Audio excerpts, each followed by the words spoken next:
That morning, I stared at my phone, Kate's words ringing in my ears. The house, our childhood home, was gone, sold without my knowledge or consent. I could still picture it, the yellow two-story Victorian with its wraparound porch. The garden Mom had nurtured for decades, the tire swing Dad hung from the old oak tree. All of it vanished in a single transaction, one I hadn't even known was happening. Kate, I said, my voice trembling, what you did is illegal. You can't sell property that's partially mine without my signature. She let out a sharp laugh. Actually, I can. Remember those papers you signed during the funeral? The ones for estate administration. A chill crept through me.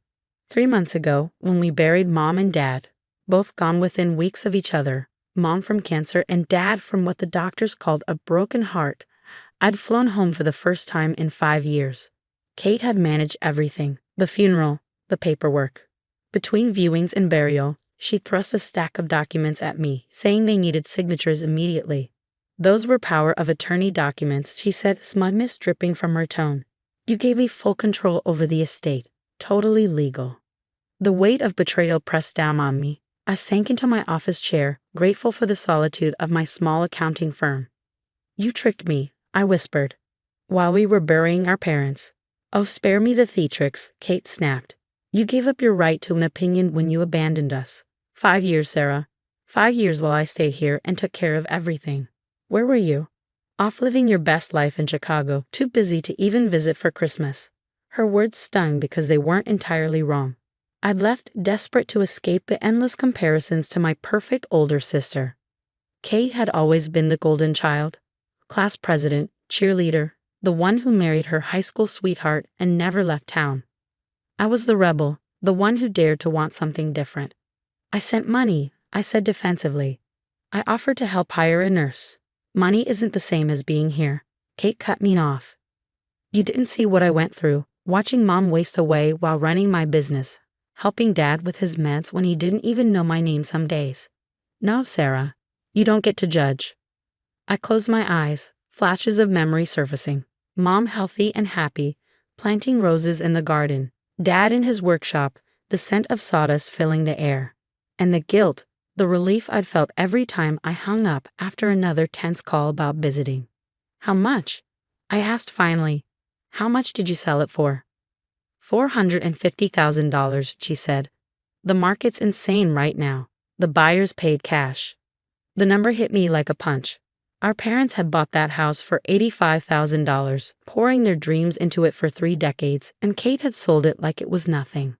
Half of that is mine, I said firmly. Power of attorney doesn't entitle you to everything. This is inheritance fraud. Her laugh was sharper this time, but there was a flicker of unease beneath it. Good luck proving that, she said. And anyway, the money's gone. Gone? I nearly shouted. You spent $450,000 in a week. Well, she began, her voice softening to a wheedling tone. James and I are finally having our dream wedding. I've already put down deposits on the venue, flowers, the dress. It's going to be perfect. I blinked, certain I'd misheard. You spent our inheritance, our parents' legacy, on a wedding? Not just the wedding, she added quickly. We're also putting in a pool and buying James the boat he's always wanted. He deserves it after everything he's been through these last few years. My anger crystallized into something colder. Everything he's been through, supporting his wife while she cared for her dying parents, that's what you call hardship. Don't you dare judge me, she snapped. And anyway, that's not why I called.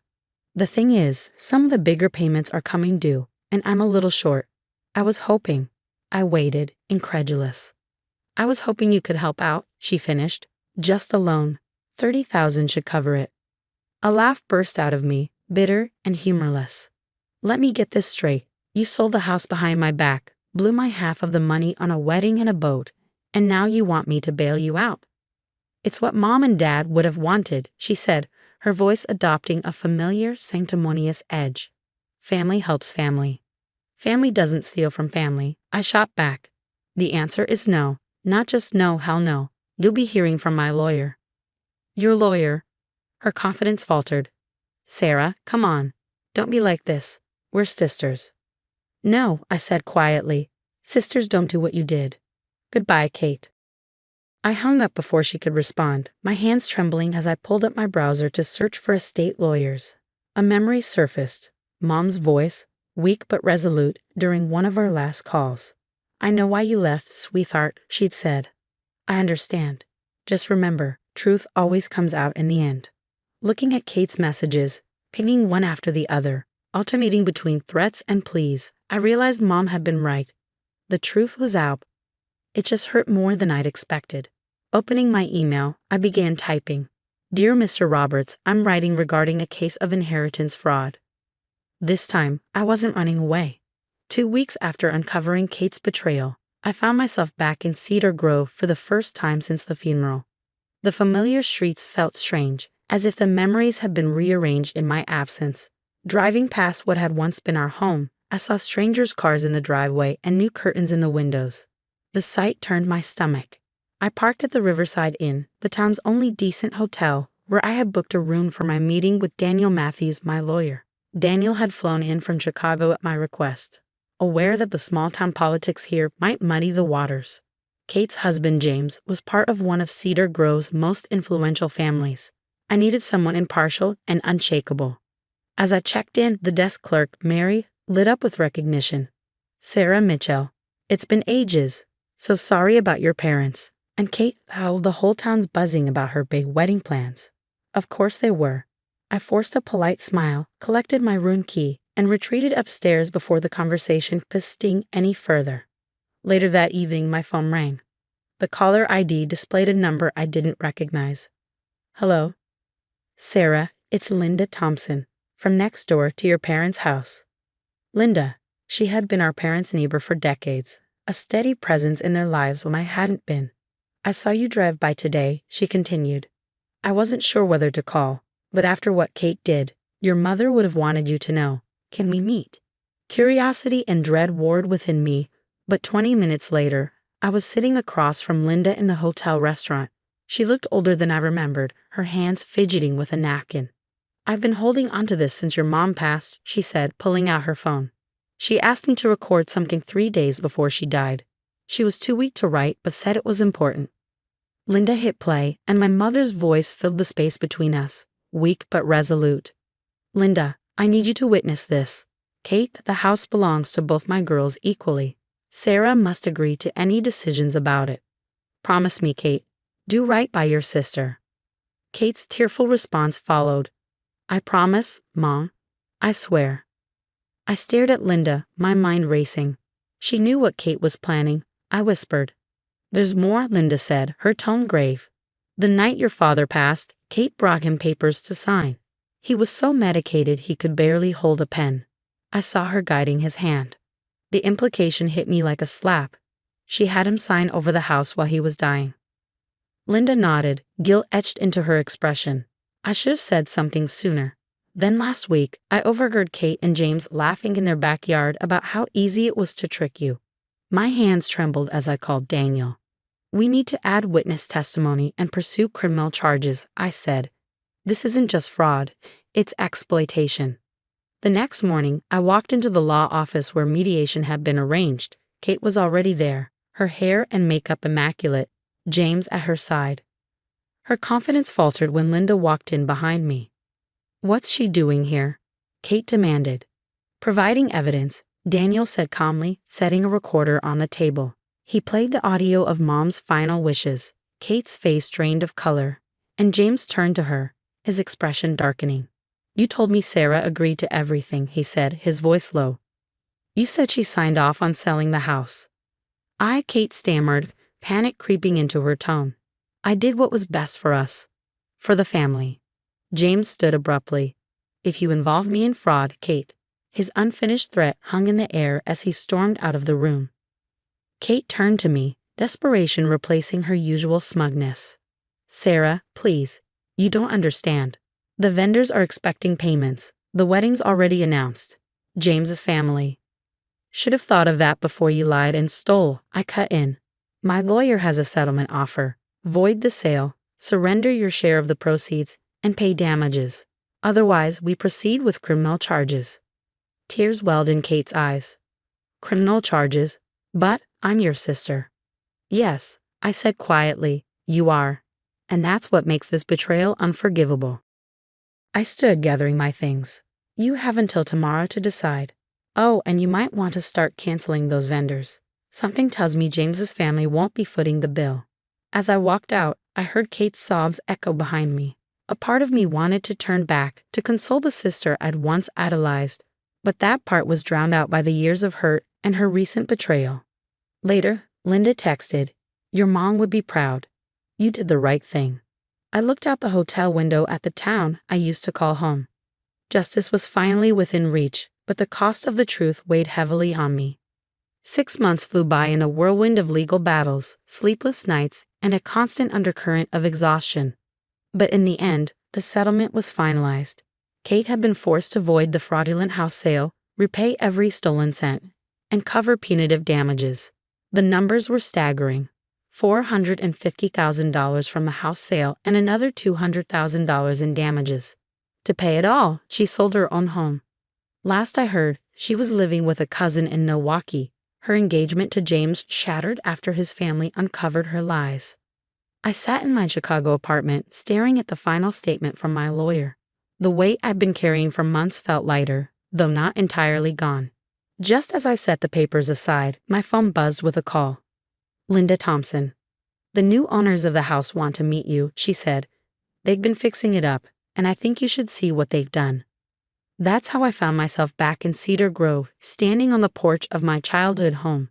The door opened to reveal a warm, smiling couple, David and Maria Chen, with 2 children peeking shyly from behind them.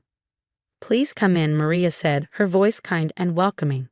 Stepping inside was surreal. The walls were painted a fresh color, and the rooms had been modernized, yet the spirit of the home remained. The bay window in the kitchen, where Mom had grown her herbs, still framed the light. Dad's old workshop had been transformed into a playroom, but his workbench had been restored and preserved in one corner. "We found this during renovations," David said, handing me an old dusty photo album. "We thought it should go back to you." I opened it carefully, tears pricking my eyes as I flipped through photos I'd never seen. Mom and Dad when they were young, Kate and me as kids, family vacations, and quiet, everyday moments. The weight of everything that had been lost settled over me. But this time, it felt less like a burden and more like a bittersweet reminder. "This house has such a beautiful energy," Maria said softly. "We can feel how much love it's held over the years. You're always welcome to visit." That night, back at Linda's house, my phone buzzed with a text. It was from Kate. "I heard you're in town. Can we talk?" The next morning, I met her at the coffee shop on Main Street. I barely recognized her. Gone were the designer outfits and polished facade. She looked tired, worn down, and painfully human. "I'm sorry," she said the moment I sat down. "I know it doesn't fix anything, but I needed to say it." I studied her carefully. She seemed different, less angry, less defensive. "Why did you do it?" I asked. She looked down, her hands twisting a paper napkin. "I was angry. At you for leaving, at Mom and Dad for needing so much, at James for pushing me into a wedding I didn't even want. But mostly, I was angry at myself. I gave up my dreams to stay here, and instead of owning that, I blamed everyone else." "You could have asked for help," I said quietly. "I know." She wiped her eyes. "I'm in therapy now, trying to understand why I became that person. Why I hurt the people I love most." For the first time in years, we talked, really talked. About Mom and Dad, about grief and guilt, about all the unspoken expectations that had crushed us in different ways. When I told her about the photo album, she smiled faintly. "Do you remember the splash pool Dad made us that summer?" I asked. Her smile grew. "You wore rain boots the whole time. And you kept cannonballing until Mom dragged us inside for dinner." For a fleeting moment, we weren't 2 estranged sisters. We were just Sarah and Kate again, laughing over shared memories. "I know I can't fix this," she said as we left. "But if there's ever a way to make amends, I'll try." A few weeks later, I used the settlement money to establish the Mitchell Family Foundation, a program to support families caring for aging parents. The first grant went to hiring full-time caregivers for 3 local families. When Kate heard, she called me. "Mom and Dad would have been proud," she said softly. "There's a spot on the board if you want it," I offered. "Your experience could help others avoid what we went through." There was a long pause before she replied. I like that. Thank you. The next weekend, I visited the Chens again. Their children were laughing in the backyard, their joy echoing across the lawn where Kate and I had once played. Maria was tending to Mom's rose garden, now more vibrant than ever. David joined me on the porch. We're thinking of building a splash pool for the kids this summer. Something simple but fun. I smiled, remembering the old photo of two little girls splashing in their makeshift pool. They'll love it, I said. Trust me. As I drove away, I realized something important. Losing everything hadn't been the end of my story, it had been the beginning of something better. Sometimes the truth doesn't just set you free, it helps you build a new kind of home.